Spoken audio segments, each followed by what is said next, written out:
Hi YouTube. Okay, 1986 Foxbody Mustang 302, and car used to be fuel injected. The previous owner took the fuel injected off, put a carburetor on, and well, I guess maybe when he did initially, it looks kind of cool, but it's kind of looking run down right now. So what I have done is I have purchased a engine dress-up kit.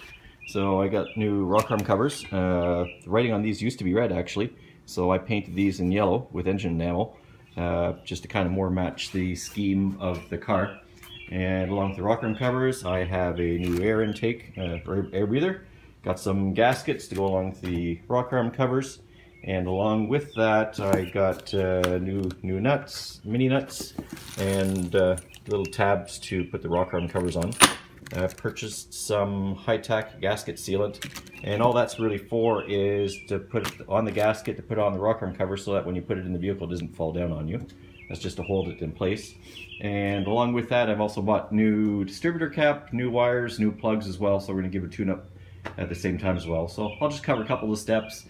Everything you're about to see has already been shown on different YouTube videos, so there's nothing new here, so I'm not going to spend a lot of time in the details on it, and just kind of go over some of the main steps.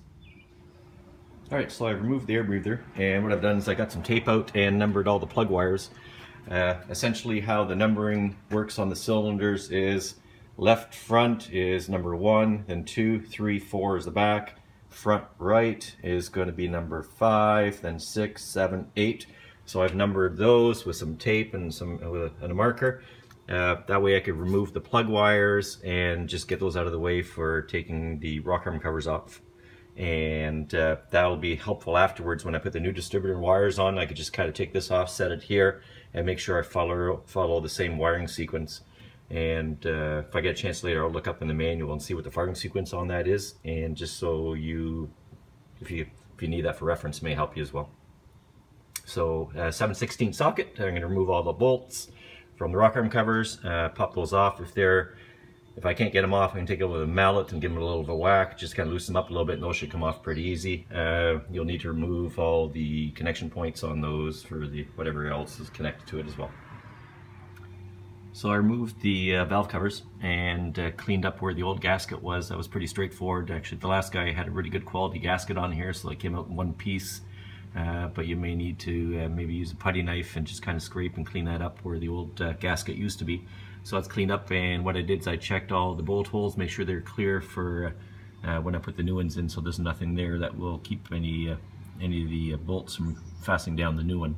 On the new side here, so I got the new rock arm covers. What I did is I got this high-tack, it's gasket sealant, and not to be confused with liquid gasket. And what I did is I put some on the rock arm cover, real thin coat. I put some on the gasket, real thin coat, and then I put the gasket on the rock arm cover and just put some clothes pegs all the way around just to help it seat properly. You can let it sit for about 5-10 minutes. And the purpose of this is just so that the gasket stays on the rock arm cover, so when you put it in, it doesn't fall in. And make sure that all your holes line up as well. So I just put the bolts through upside down here just to make sure that they're going to line up properly.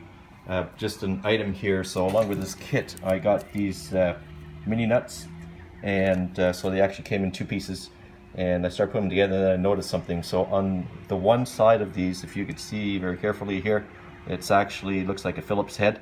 Make sure you put that Phillips head inside where you're going to put the bolt, and the reason for that is that way if you ever remove the valve cover, if you take this off and this piece stays in the engine, at least you have a means of being able to back it out. If you put it in the other way and all of a sudden this piece comes out, you're going to have not as many options for pulling this thing out. You probably have to use some vice grips or whatever.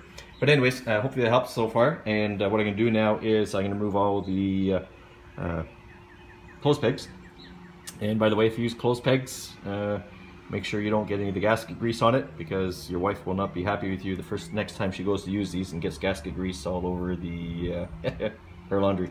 So I'm going to remove those and put this back on the engine, and then tighten these up. And by the way, according to the manual on these, you tighten these up to about between 10 to 13 foot-pounds, so not really tight at all. And along with putting these down, I have these little hold-down clips as well. So those will go on the rock arm cover as well, where the bolt goes through. So put those on and we'll see how it goes. So just before I put the rock arm cover on the vehicle, I just put a very light coated light tack on the inside here. That's going to help so that if the rock arm cover gets a little bit loose, it will hopefully help minimize any oil leaks. And another quick point as well on the rock arm covers is actually a left side and right side on these, so make sure you get the right one on because the hole for the oil filter is a little bit larger on the one side than the other rock arm cover is, so make sure you get the right side back on, or otherwise you'll be removing them not long after you put them on.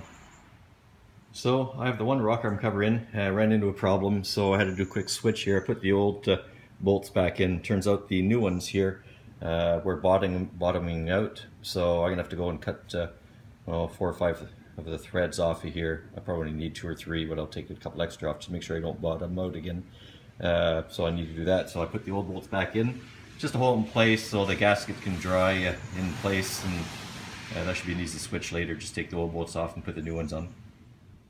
Okay, so I have the new rock arm covers on, the new air breather on, and I think we're on our way there. So the next thing I'm going to do is pull the spark plugs out, and actually those are gapped to 44 thousandths for the 85 model, and 86 is actually 45 1,000. So I'm going to go with the 85 setup, being that it's carbureted, and I think it may be a better fit for this one here. So pull the plugs out, and then I'll work on putting the new plugs and wires on, and we'll see how that looks. Alright, so there you have it. The engine dress-up kit is on the car. New plugs, new wires, new distributor, new rotors. Everything's good. Just an item to note, had to get spark plugs from Ford because the ones I got at Canadian Tire just weren't fitting in there properly. The sales guy at Ford said make sure I gap at 50 thou. So when I pulled the old spark plugs off, they were all 50 thou. So that's what I'm gapping the new ones at. I know I mentioned 44 earlier. That's what the manual says. So you may want to check if your engine's running good, just check where your gap's at when you pull out the old plugs and go with that. Anyways, hopefully you guys find the video helpful. Engine dress-up kit, 1986 Mustang. Happy motoring. So it's just a little addition here that's give you an idea what the beast sounds like when it's up and running. So started right up, runs good, and just got to change oil and wash the car and check our fluids, and I'm on the road. So anyways, happy motoring guys, and hopefully see you on the road.